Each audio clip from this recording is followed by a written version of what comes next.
김 씨가 네네. 타살된 게 아니다. 자살이다. 자살이다. 네? 라고 스스로 목숨을 끊었다고 발표를 한 거예요. 갑자기 타살에서 자살로 바뀐다? 도대체 그렇게 생각한 이유가 뭘까? 처음에는 경찰도 마찬가지고 저도 마찬가지고 이거는 스스로 했다고는 전혀 말도 안 된다. 그러니까. 이 사람이 발견되기 전에 한 3일 동안 문경에 집중호우가 내린 거예요. 그래서 그 현장에 남았던 자동차 타이어 자국이라든지 DNA라든지 뭐 발자국 이런 게 모든 게 씻겨 내려갔어요. 그래서 타살을 추적할 만한 그런 단서가 나오지 않았기 때문에 자살로 그렇게 결정을 내린 거죠. 아니 근데 너무 신기한 게 이게 진짜 가능한 건지 손이랑 발을 그리고 또 이게 밧줄로도 묶었잖아요. 네.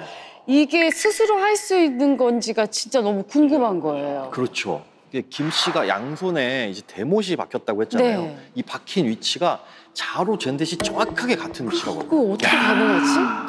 그런데 이걸 가능하게 만들어준 게 바로 이겁니다. 자, 거울 그리고 시계. 총 이제 3개의 십자가가 놓여져 있었다고 했잖아요. 오른쪽 십자가에는 거울이 올려져 있었다고 해요. 그리고 그 앞에는 바로 시계. 사실 처음에는 이 거울은 사건 현장과는 뭐 무관한 물건처럼 보였다고 하네요. 그런데 알고 보니까 이 거울을 백미러처럼 사용해서 스스로 몸에다 상처를 낸 겁니다. 게다가 이 시계는 그럼 어디에 쓰였냐? 시간을 정확하게 체크를 해가면서 철저히 진행을 했다고 하는데 근데 한 손을 박아놓은 것도 상상 불가이긴 한데 어찌됐건 그렇게 한 손이 박힌 상태에서 어떻게 다른 한 손을 박을 수가 있는 거죠? 이건 현실적으로 불가능하지 않나요? 당시 국가에서는 상황을 똑같이 재현을 했습니다. 그러니까 말하자면 못을 박아놓고 이걸 뚫은 다음에 끼운 겁니다. 예. 그리고 더더군다나 이제 소름 끼치는 거는 현장에는 이 도구들이 2개씩 있었다고 합니다. 그러니까 마치 실패를 대비하듯이. 그러니까 하다가 밑으로 떨어뜨리면 어떻게 할 수가 없잖아요. 그러니까 그거에 예비로 하나를 더 한 거죠. 그런데 거기에 또 예비라고 글씨가 써져 있는 거예요. 그러니까 여러 번 실험을 거쳐서 목숨을 끊은 것이 아니냐. 이 주장들을 뒷받침해 줄 수 있는 결정적인 증거가 나옵니다. 바로 실행 계획서.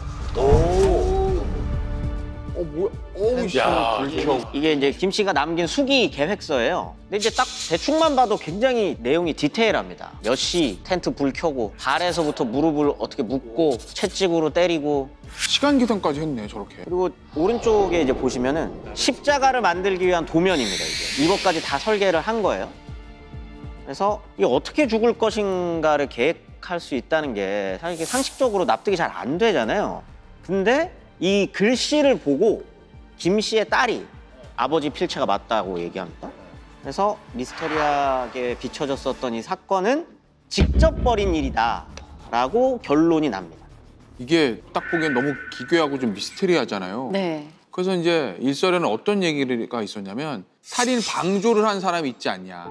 지켜본 사람. 지켜보고 뭔가 도와주고 부추기고 뭐 이런 사람. 누군가한테 가스라이팅을 당한 게 아니냐. 뭐 이런 의혹도 제기됐고 자살한 건 팩트예요. 다만 앞서 우리 선생님이 하셨던 그런 의심은 아직은 남아있죠. 아니 다 그렇다 쳐도 그 아픔을 어떤 상태로 이거를 할 수 있었는지 도저히 상상조차도 할 수 없는 것 같아요.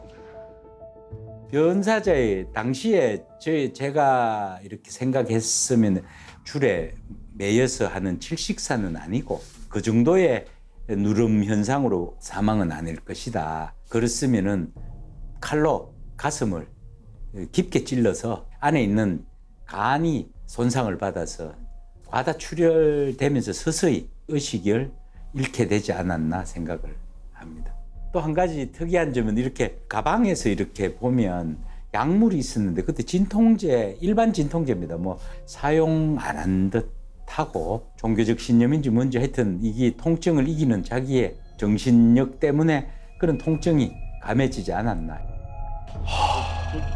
아니 아무리 성스러운 행위이기 때문에 이 극한 고통을 몇 번이나 반복하면서 실수가 없도록 준비를 했다는데 너무 믿기지가 않는 것 같아요. 그런데 이 극한의 고통을 참아낼 수 있었던 이유가 단지 종교적 믿음 때문이었을까요? 미스터리로 남아있는 그의 죽음 뒷면에는요. 네. 사실 큰 아픔이 하나 있습니다. 11년 전에요. 그는 아들에게 간이식을 받게 되는데요. 근데 이식 후 얼마 지나지 않아서 아들이 사망하게 됩니다. 그 당시 아버지의 마음이 어땠을지 생각하면 참으로 안타까운 마음입니다. 그 아들을 잃은 극심한 고통이 있었잖아요. 그것 때문에 종교로 기이했을 거고요. 그러면 이제 거기서 무언가 스스로 납득할 만한 설명이 필요한 거예요. 내면적으로 스스로를 예수와 동일시했다거나 절대자에게 특별한 사명을 받았다고 생각했을 가능성이 있거든요. 예를 들면 내가 지은 죄를 사하기 위해서 나는 이런 식으로 해야 된다. 누군가의 소리를 들었을 거고 그러면 그걸 실행하기 위해서 계획을 세운 거고 그 행위 전체가 다 의식이었던 거죠. 죄를 사하는 목적 혹은 그동안의 고통을 다른 방식으로 풀려는 목적, 이걸 굉장히 성스러운 의식으로 본인이 생각했을 거라고 봅니다. 아니 아무리 그래도 그래요. 부모보다 자식이 먼저 갔을 때 그 심정을 말로 표현할 수는 없는 아픔일 텐데요. 아마도 아들에 대한 죄책감이 좀 빚어낸 비극이 아니었을까. 마음이 대단히 아픕니다.